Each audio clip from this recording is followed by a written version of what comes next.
Les Misérables, livre 3e, chapitre 2, intitulé Double Quatuor. Ces Parisiens étaient l'un de Toulouse, l'autre de Limoges, le troisième de Cahors et le quatrième de Montauban.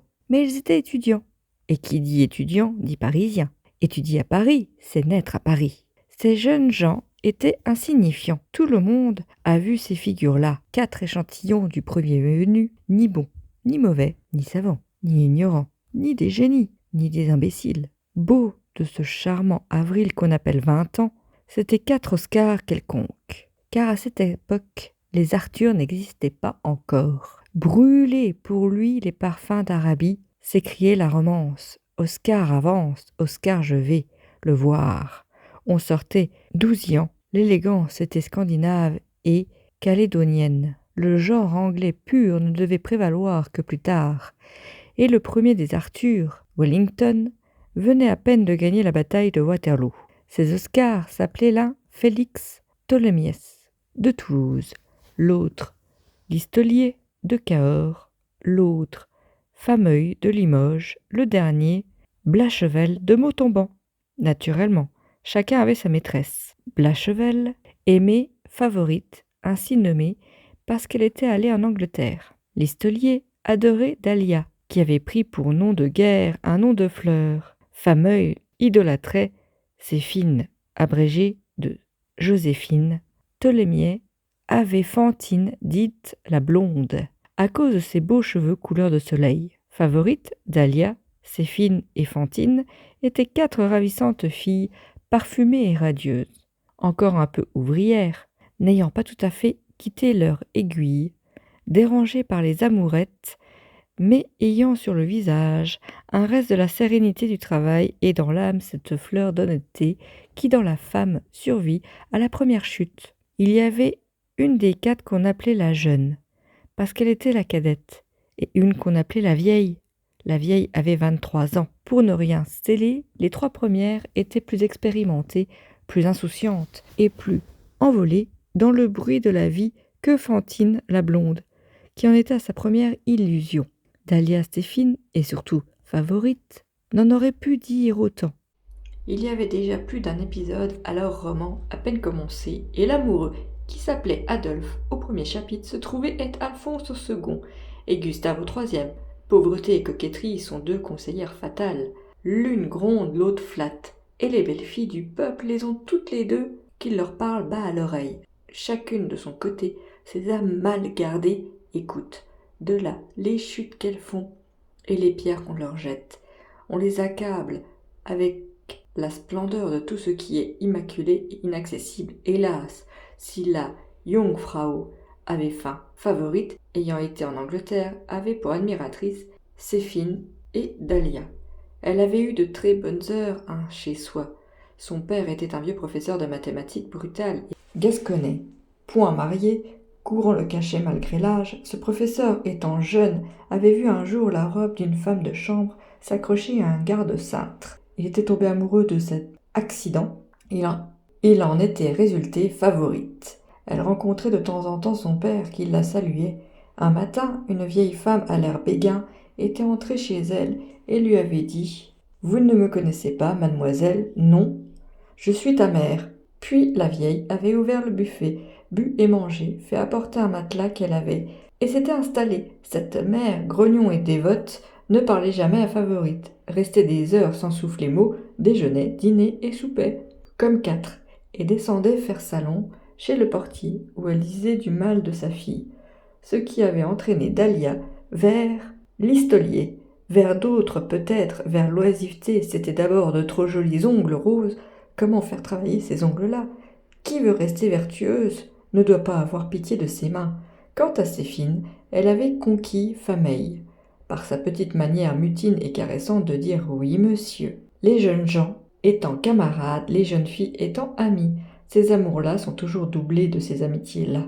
Sage et philosophe, ces 2, et ce qui le prouve, c'est que, toute réserve faite sur ces petits ménages irréguliers, Favorite, Séphine et Dahlia étaient des filles philosophes, et Fantine une fille sage.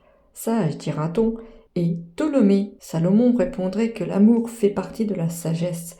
Nous nous bordons à dire que l'amour de Fantine était un premier amour, un amour unique, un amour fidèle. Elle était la seule des quatre qui ne fut tutoyée que par un seul. Fantine était un de ces êtres, comme il en est clos, pour ainsi dire, au fond du peuple, sorti des plus insondables épaisseurs de l'ombre sociale.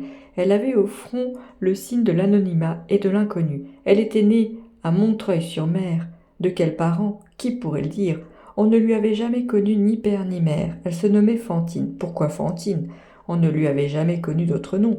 À l'époque de sa naissance, le directoire existait encore. Point de nom de famille. Elle n'avait pas de famille, point de nom de baptême. L'église n'était plus là. Elle s'appela, comme il plut, au premier passant, qui la rencontra toute petite. Allant pieds nus dans la rue, elle reçut un nom comme elle recevrait l'eau des nuées sur son front quand il pleuvait. On l'appela la petite Fantine. Personne n'en savait davantage. Cette créature humaine était venue dans la vie comme cela. À 10 ans, Fantine quitta la ville et s'alla mettre en service chez des fermiers des environs. À 15 ans, elle vint à Paris chercher fortune. Fantine était belle et resta pure le plus longtemps qu'elle put. C'était une jolie blonde avec de belles dents. Elle avait de l'or et des perles pour dot, mais son or était sur sa tête et ses perles étaient dans sa bouche. Elle travailla pour vivre, puis toujours pour vivre, car le cœur a sa fin aussi, elle aima. Elle aima Tholomyès. Amoureuse pour lui, passion pour elle, les rues du quartier latin qu'emplirent le fourmillement des étudiants et des grisettes virent le commencement de ce songe. Fantine, dans ces dédales de la colline du Panthéon, où tant d'aventures se nouent et se dénouent, avait fui longtemps Tholomyès, mais de façon à le rencontrer toujours.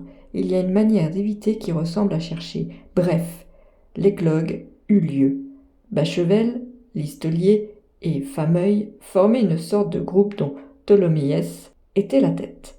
C'était lui qui avait l'esprit. Tholomyès était l'antique étudiant vieux. Il était riche, il avait 4000 francs de rente. 4000 francs de rente, splendide scandale, sur la montagne Sainte-Geneviève. Tholomyès était un viveur de 30 ans. Mal conservé, il était ridé et denté, et il ébauchait une calvitie dont il disait lui-même sans tristesse, crâne à 30 ans, genou à 40. Il digérait médiocrement, et il lui était venu un larmoiement à un œil. Mais à mesure que sa jeunesse s'éteignait, il allumait sa gaieté, il remplaçait ses dents par des lassises, ses cheveux par la joie, sa santé par l'ironie, et son œil qui pleurait riait sans cesse. Il était délabré, mais tout en fleurs, sa jeunesse, pliant bagage bien avant l'âge, battait en retraite en bon ordre, éclatait de rire, et l'on n'y voyait que du feu. Il avait eu une petite pièce refusée. Au vaudeville, il faisait çà et là des vers quelconques. En outre, il doutait supérieurement de toute chose, grande force aux yeux des faibles, donc, étant ironique et chauve, il était le chef. Iron est un mot anglais qui veut dire faire. Serait-ce de là que viendrait ironie? Un jour, Tholomyès prit à part les 3 autres, fit un geste d'oracle et leur dit « Il y a bientôt 1 an que Fantine, Dahlia et ses fines et favorites nous demandent de leur faire une surprise. Nous, là, leur avons promis solennellement. Elles nous en parlent toujours, à moi surtout. De même qu'à Naples, les vieilles femmes crient à Saint-Jean « Facia gialuta, fao miraculo ». Face jaune, fais ton miracle, nos belles, me dit sans cesse Tholomyès, quand accoucheras-tu de ta surprise? En même temps, nos parents nous écrivent, si des 2 côtés, le moment me semble venu, causons. Sur ce, Tholomyès baissa la voix et articula mystérieusement quelque chose de si gai qu'un vaste et enthousiasme ricanement sortit des 4 bouches à la fois et que Bachevel s'écria « Ça, c'est une idée !» Un estaminet plein de fumée se présenta, et ils entrèrent et le reste de leur conférence se perdit dans l'ombre. Le résultat de ces ténèbres fut une éblouissante partie de plaisir qui eut lieu le dimanche suivant, les 4 jeunes gens invitant les 4 jeunes filles. Fin du chapitre 2.